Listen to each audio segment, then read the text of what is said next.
Yo, what is up, guys? This is Drino Beats, and in this video we're going to deconstruct how Meek Mill's legendary song Dreams and Nightmares was made in FL Studio.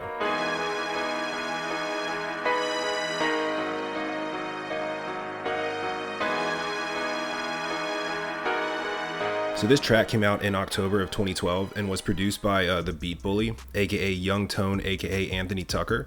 He's a super underrated producer, also from Philadelphia. He made a ton of other Meek Mill songs, produced for Cardi B, Drake, and a bunch more. And fun fact for those who didn't know, his brother is Jello Beats, holla at me. So for those who are new to this channel, here's how I graded myself for accuracy purposes, just so you know what to expect going into it. I got pretty close. The FLP is in the description. All I ask in return is just a sub.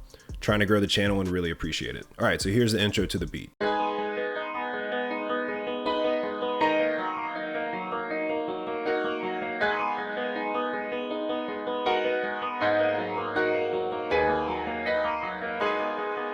So there's a phaser that comes in at the beginning, but it's pretty much non-existent the rest of the beat. So as someone who grew up playing piano, this sounds a lot like a baby grand piano. And as far as the plugins, the goal of this remake was to be as accurate as possible and try to only use older plugins from around 2012 and 13, which were actually hard to find. I even bought his drum kit, which actually has the original stems in it.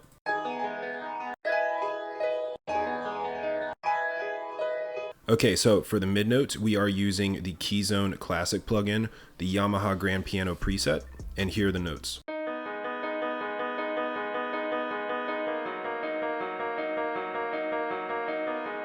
And then it repeats. So for effects, we're just adding some reverb, delay, and just taking out some of the lower frequencies. For the treble notes, we are using two plugins. One is the Orchestral Chamber 2 or Chamber Orchestra 2 plugin with the piano preset.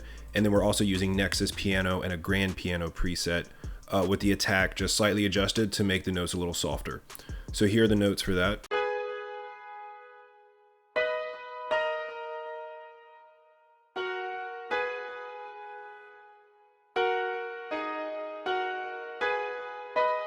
And listening to this instrumental, it sounds more like a recording. Like, it doesn't seem like they quantize the notes to like snap to the grid exactly. So an easy way to do that is once you have all your notes pasted in here, you can just hover over one, hold shift, and move your mouse wheel a little bit to just make it slightly imperfect. It'll give it more of a real life feeling than like an actual robotic sound. And another tip that you can use is just to play with the volume of all the notes so that it's not just monotone and robotic. So for the lower piano notes, the ones that are more bassy, we are using the same Keyzone plugin, and here are the notes for those.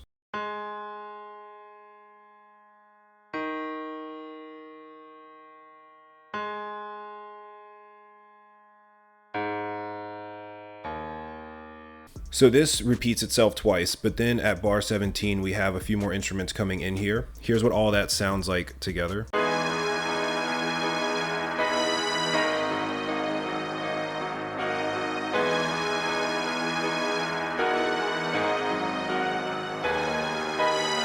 So the piano changes just a little bit.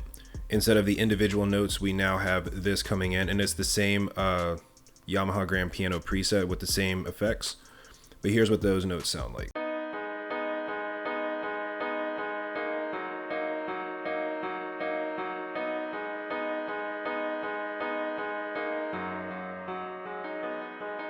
So the treble piano notes stay the same, but we have a violin coming in here, which we're using Citrus, the Violin Ensemble preset.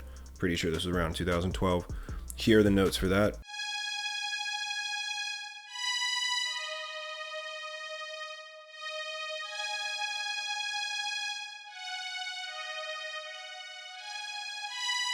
For effects, just added some reverb and play with the frequencies a little bit. And the last instrument that comes in this section is a cello. And for that, we are using two plugins. We are again using the Chamber Orchestra plugin with the cello section preset. And we are also using a Nexus classical dark cellos preset for that too. So here are the notes.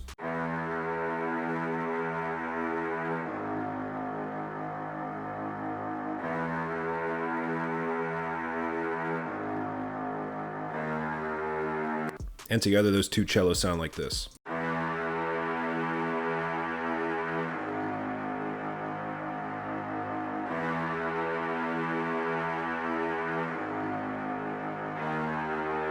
All right, so in this section, the cello and the violin just drops out. But in this next section, we have a few changes coming in. And altogether, here's what this section sounds like.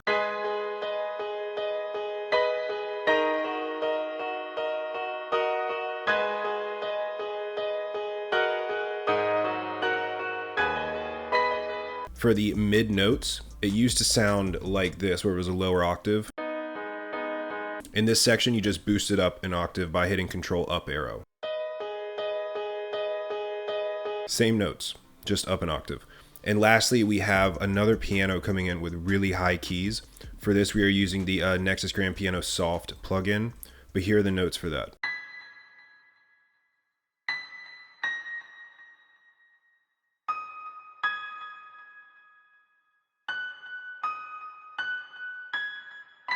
And you'll notice that at the very end, there's a strum effect for that, and an easy way to do is just hold shift and use the mouse wheel. Okay, then in this next section, the cellos come back in.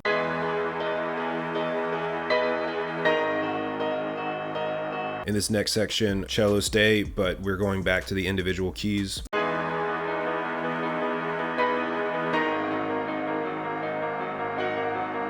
And lastly, towards the very end of this section, the violins come back in, and of course you have to add that Maybach music tag for the transition. And I'll let this play out so you can hear the drop too.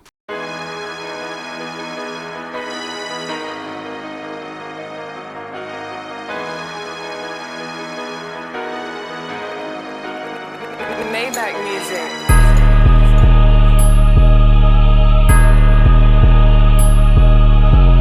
So that's it for part one. Again, the FLP for this beat is in the description if you guys want it. If you did find this video helpful, please give me a thumbs up and a sub. Would really appreciate it. Trying to grow the channel.